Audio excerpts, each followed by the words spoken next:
Who can help me with that? Who wants to go first? I can't remember. That's Boris Johnson's speech. We'll have a listen to the questions and answers. Thank you, Foreign Secretary. Andy Bell, 5 News. Are you still saying we can have our cake and eat it? Or are you now prepared to say to the British people, there are some hard choices here. If you want to have these free trade deals, we are going to have to be out completely of the single market, and British trade with the European market will have to suffer as a result. Are you prepared to say that to the British people now? Or are you still saying, you know what, we can have everything we want? I repose my confidence entirely in what the Prime Minister had to say at Lancaster House and in the Florence speech. She was right. We can do a great free trade deal with the EU. We can make sure that we have as frictionless trade as is possible to devise, and we can simultaneously take back control of our tariff schedules and our regulatory framework and do great free trade deals. I think we can do that. It will take work, but it will take effort, but we need to get on and do it. I think we should do it with confidence. So no hard choices? I think we need to get on and do it, is my view. Yes, please, sorry. Vicky Young, BBC News. You seem to be making the case for divergence from the EU as soon as possible, maybe as soon as next year when we leave. Is that what you're saying? And what is your message to Cabinet colleagues who have the completely opposite point of view? Well, if you're talking about the implementation period, Vicky, then no. What I'm saying there is obviously during the implementation period, as Theresa has said, things will remain as they are. It's very important for confidence and for certainty and all the rest of it. So I realise that there's been some misunderstanding about that. I'm glad to clear that up. Yes. Foreign Secretary, what do you say... Oh, sorry. Angus Walker, ITV News, forgive me. Foreign Secretary, what do you say to those people who say yet another speech from a Cabinet Minister on Brexit, yet another speech on Brexit? I had nearly enough. On this Valentine's Day, they might say, enough of your sweet nothings. Where is the clarity? Where are the clear answers? The carrot. The clarity. The clarity. Okay, God, the carrot.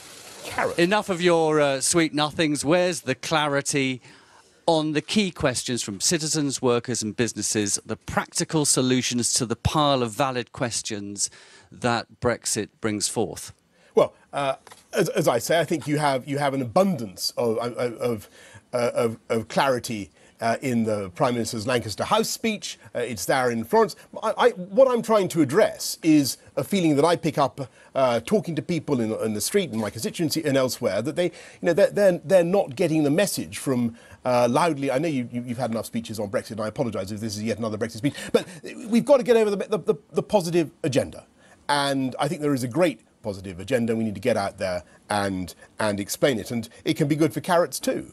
By the way, since you didn't mention carrots, but we will be able to take back control of our agricultural policies, and it may be that we can do wonderful things with our own regulations to promote organic carrots. But I don't want to speculate. Michael Gove has proposed all sorts of wonderful things we can do with independent agricultural policy. There are things we can do outside the EU that will, I think, be of economic benefit to this country, and we need to start thinking about them now. We need to start planning for how it will work. It's a global economy, and we need to be very, very confident in what the UK can do. We need to get going. Yes. Robert Nisbet from Sky News. You are a fairly divisive figure, Foreign Secretary. Do you think that you are the right person to be reaching out to those Remainers? And do you regret? You've got to reach out, haven't you?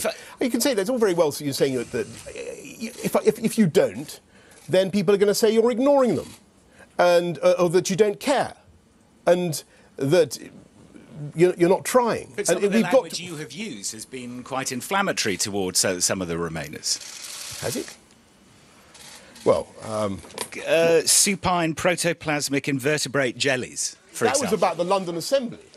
That was, as far as I can remember, that was about the... But you don't hold back in your language, so do you regret some of the language perhaps you used during the EU referendum and since then? And so now it may seem a bit strange that you're trying to reach out to some of those people. I don't wish to contradict you in any way, but I think I've always been extremely moderate in my language and loving and caring, and that is my intention. I do think that sometimes the discourse does become a bit polemical, and I think it'd be much much better if we could all get together and get behind this project. And that's my purpose today. You know, if I accept what you say. There's always a risk of simply exacerbating things. But actually, I think it's much better to reach out and engage and talk to people than to hope the problem will go away. Because that is the mistake. Quite frankly, that's the point I made in my speech. That is the mistake that the pro-EU integration side in this country made after 1975. They decided that they'd won, they had all the big battalions on their side, and they didn't need to make the case for the European Union. And so they never actually advanced any of the idealistic arguments. They never said it would be a great thing for Britain to be part of the United States of Europe, and we should think of ourselves, we should join in a federalist construction. They never had the guts to make that argument. If they had, then some people might have listened, but they never did. And so my job is to try to engage with people, to see what their fears are, and to try to address them. And I really think that people's fears are unfounded, and we can make a great success of this. Tom.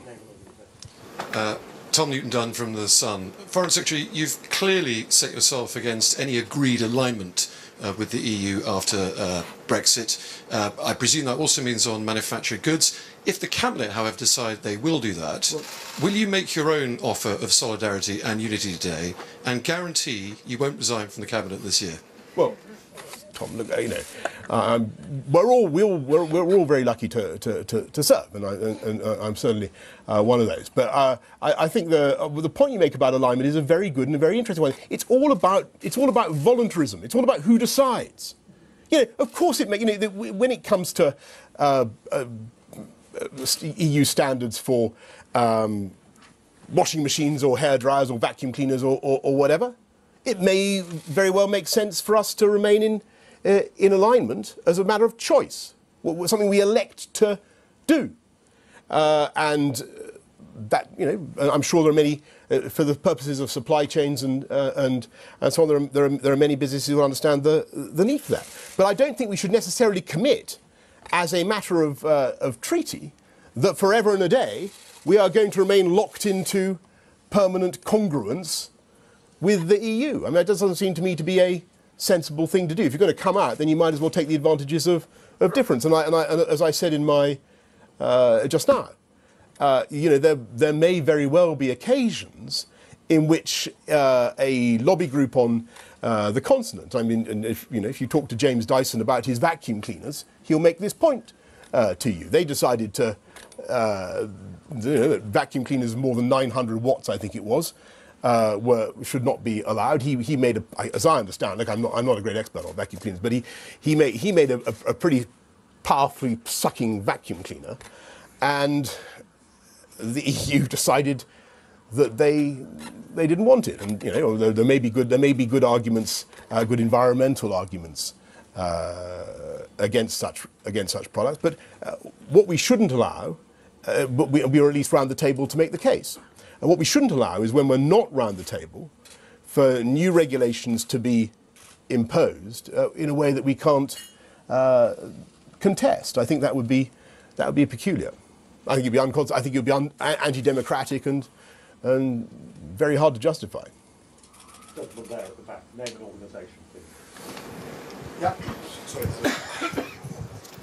Hi, Francis Elliott, The Times. Mr. Johnson, do you believe in negotiating a trade deal with the EU, that the EU citizens should be guaranteed some sort of preferential treatment when it comes to immigration controls post-Brexit, or should there be a level playing field? And can you imagine a scenario in which it would be in the UK's post-Brexit interest for immigration to run at above 100,000? Thanks, Francis. The exact relationship with EU citizens is and how that's going to work is currently under discussion, as you know. And I think I'd probably better not go beyond what I've already said. I think one of the greatest successes that we've had so far in the negotiations, which are going well, by the way, they are going well, is that we've been able to get a very good deal on on citizens, on EU citizens in this country, and have been able to show that we value them, show that we care for them, and to offer them some what I think is a pretty reasonable package. And we hope, obviously, that there will be something symmetrical for UK nationals, the 1.2 million UK nationals in the EU. And you had a second question. Yeah, look, I mean, I'm not going to get into a numbers game. I've made my position on immigration pretty clear already today. I think there's an argument about low wage, low skill immigration. I don't think we need to. I think it would be a mistake to close off talent. I really do. Gentleman there. Name and organisation. Chris Hope from the Telegraph and from Chopper's Brexit podcast, Foreign Secretary. You mentioned in your speech that Britain is going through a bout of Brexcosis. Is Theresa May the cure for this dreadful disease? Yes. Yes. And okay, she yes. is. And second, Chopper, yes. To add on to that, do you worry that this uncertain approach to Brexit that we're feeling in this country is because we have a PM who won't say she'll vote for it today? I think that the answer to your first question is yes. The cure for Brexcosis is exactly the one you described. How many questions am I going to take here, folks? Okay, let's take two more. Lady there in the go on. I had that, yeah. Name and organisation. Hi there, Jessica Elgott from The Guardian. Foreign Secretary, do you think that some of the anger that's fuelled Remainers has come from your own government, where they've been described as saboteurs or citizens of nowhere? Do you think it was a mistake to use those kind of phrases? Who said that? Prime Minister on the steps of Downing Street when she said that people were trying to obstruct Brexit. Right. Do you think that kind of language from government was a mistake? When I've heard her, it has been always ironic, and she understands the task that we have. We have to bring people along with this project. And, I accept that this morning I'm not going to persuade everybody. But I've got to try, and I've got to make the effort, because in the end, these are people's feelings, and people's feelings matter. One final question. Matt Fry. Somebody at the back. Do I see anyone? Do I see anyone else? I was raising my hand high. Gentleman there in the middle. Yeah. Name and organisation. Paul Wall from Huffington Post. Foreign Secretary. Donald Tusk said that there will be no Brexit cakes on the table, only salt and vinegar. The Prime Minister's given up salt and vinegar crisps for Lent. Have you given up cake? I don't want to make some sort of frivolous, pat, trivial, off the cuff answer, Paul, at this late stage in the press conference. I think we can. No, I think we can do a great. I think the Prime Minister can do a great Brexit deal, and a Brexit deal that can unite the country. And that is what the whole Cabinet wants to achieve. Thank you very much, everybody. Thank you. Thank you. They thought we'd just roll over and have our tummies tickled, and they've suddenly discovered that the British bulldog doesn't behave like that.